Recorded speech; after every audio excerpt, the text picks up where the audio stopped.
నమస్తే దోస్తం, ఎల్లారూ సౌఖ్యమా? వాళ్ళందరూ బాగానే ఉన్నారు, కానీ నువ్వు నా దగ్గరికి ఎందుకు వచ్చావో చెప్పు. నువ్వు మాలాంటి అనాథ బిడ్డలకు ఏమో చేస్తావంట కదా, అందుకోసమే వచ్చాను. ఒరే ఏం మాట్లాడుతున్నావురా? మీ మమ్మీకి కానీ ఈ మాట తెలిసిందనుకో నేను లేపేస్తాను చూడు, వంకాయ బాంబు పెట్టి. మీ మమ్మీకి ఇచ్చిన పాకెట్ మనీ మొత్తం నువ్వే మింగేస్తావంట. పెద్ద కథలు పడుతున్నావు ఇక్కడికి వచ్చి. అవన్నీ నా ఫ్యామిలీ ముచ్చట్లు, నీకు దాంట్లో తలదూర్చాల్సిన అవసరం లేదు. ఫస్ట్ గురించి నాకు. అబ్బో, నేనే కదా ఫస్ట్ నేను అనాథని, నాకు ఏదో ఒకటి చెయ్యన్నది. కామెడీ కోసం లేబురో, లైట్ తీసుకో. ఏంటి నువ్వు అన్ని సీరియస్ గా తీసుకుంటే ఎలా చెప్పు? నేను కూడా కామెడీకి అన్నాను లేలియో. పద బాతింగ్ చేంజ్ చేసుకుంది. బ్రో, ఇంటి దగ్గర మా అక్క బాతింగ్ చేస్తుంది. ఎలా చేస్తుంది తెలుసా?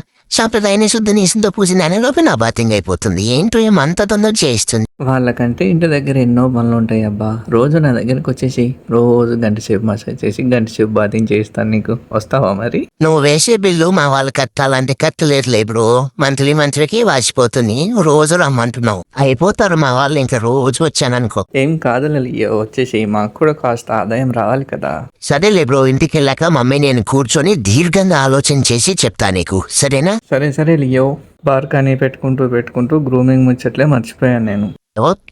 ఓకే చెప్పేసి బ్రో, వింటాను. ఫైనల్ గా లియో మామ గ్రూమింగ్ అయిపోయింది ఫ్రెండ్స్.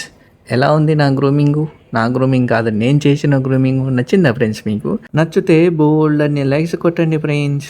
వీడియో చూస్తున్నారా, వెళ్ళిపోతున్నారు లైక్ కొట్టకుండా? ఏంటో ఏమో మీరైతే. లియో మామ గ్రూమింగ్ అయిపోయి 30 minutes అవుతుంది. పాపం వాళ్ళ అక్క కోసం ఎదురు చూసి ఫుల్గా నిద్రపోతున్నాడు. మా అక్క ఏ షాపింగ్ మాల్ లో తిరుగుతుంది ఏమో. సరేలే ఫ్రెండ్స్, బాయ్.